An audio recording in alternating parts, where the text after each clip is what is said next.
3 बजे के बाद कोई बिहार से नहीं निकलता था। हम क्यों नहीं बताएंगे कि तेजस्वी जी क्या बोल रहे हैं। उनको बिहार की राजनीति करने के लिए थोड़ा परिवार से बाहर आना पड़ेगा, माता पिता से बाहर आना पड़ेगा। और ये आने के लिए उनके कोई पाठशाला नहीं है।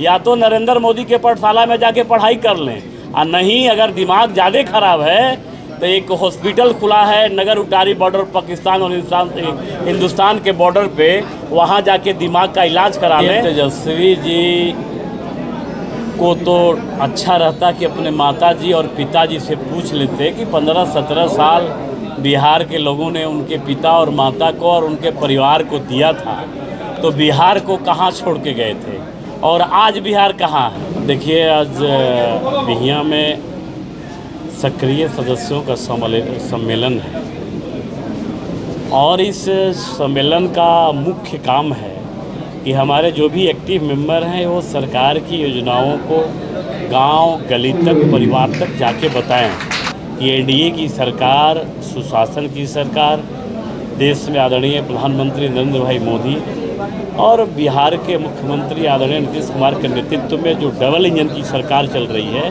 वो जंगल राज से आज 17 साल की जो यात्रा तय किया है बिहार ने, वो एक विकसित बिहार की तरफ जा रही है।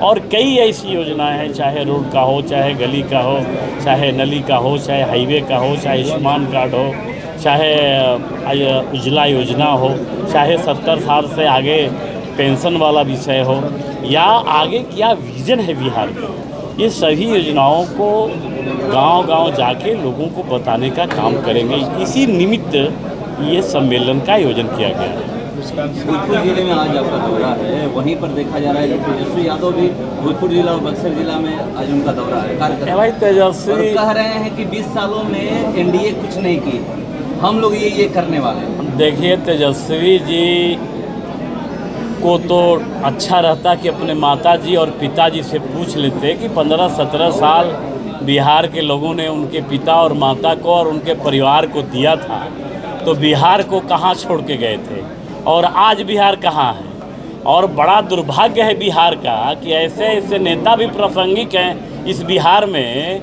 जब चुनाव आता है तब बिहार की याद आती है, और जब सत्ता आता है तो अपने परिवार की याद आती है। तो वैसे लोग आज बिहार में प्रासंगिक नहीं हैं। बिहार के लोग अब सुशासन के साथ हैं, बिहार के लोग अब बिहार के विकास के साथ हैं। अब किसी परिवार के साथ और किसी के बहकावे में आने वाले बिहार के लोग नहीं हैं। आने वाला 2025 का जब चुनाव होगा, रिजल्ट आएगा, तो तेजस्वी जी का अकल खुल जाएगा। तो सर है कि आप लोग 20 सालों में जो किए हैं वो क्यों नहीं बताते हैं, क्यों जंगल राज का जिक्र? मैं तो वही तो हम बता रहे हैं भाई, यही तो बता रहे हैं कि चाहे रोड का विषय हो, चाहे गली का विषय हो, चाहे नली का विषय हो, चाहे लाइन ऑर्डर का विषय हो, 24 आवर बिजली की व्यवस्था का विषय हो, या किसी तरह का व्यवस्था, या पढ़ने वाले लोगों का, या बिहार में श्रमिकों की व्यवस्था हो। इसके पहले हम लोगों ने लाठी पियावन रैली नहीं करवाए थे, हम लोगों ने कोई चरवाहा विद्यालय नहीं खुलवाया था। 3 बजे के बाद कोई बिहार से नहीं निकलता था। हम क्यों नहीं बताएंगे। हम तो किसी का करेंगे भी भाई कि मेरे हाथ में आया तो मैंने बिहार के लिए क्या किया। बिहार आज विकसित बिहार का नाम आज पूरे देश में गर्व के साथ लेता था। उस समय बिहारी कहने पे हमें महसूस होती थी कि हम किस राज्य के लोग हैं। बिहारी कहने में शर्म महसूस होता था। और तेजस्वी जी को क्या है, मेरा तो मानना है कि चुनाव आया है और सभी लोग समझ रहे हैं कि तेजस्वी जी क्या बोल रहे हैं। उनको बिहार की राजनीति करने के लिए थोड़ा परिवार से बाहर आना पड़ेगा, माता पिता से बाहर आना पड़ेगा। और ये आने के लिए उनके कोई पाठशाला नहीं है।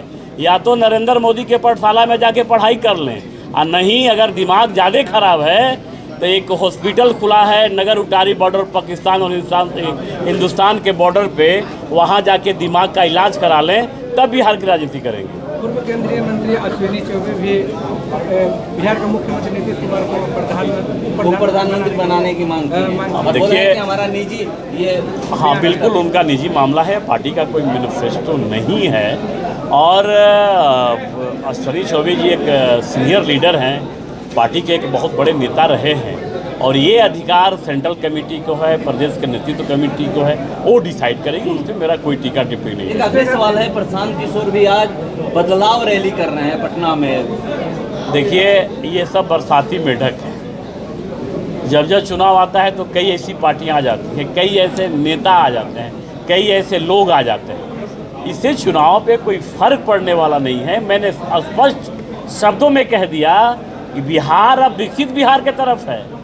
अब कहीं इधर उधर बिहार के लोग देखने वाले नहीं हैं। 2025 का चुनाव ये बता देगा कि बिहार किस दिशा में जा रहा है।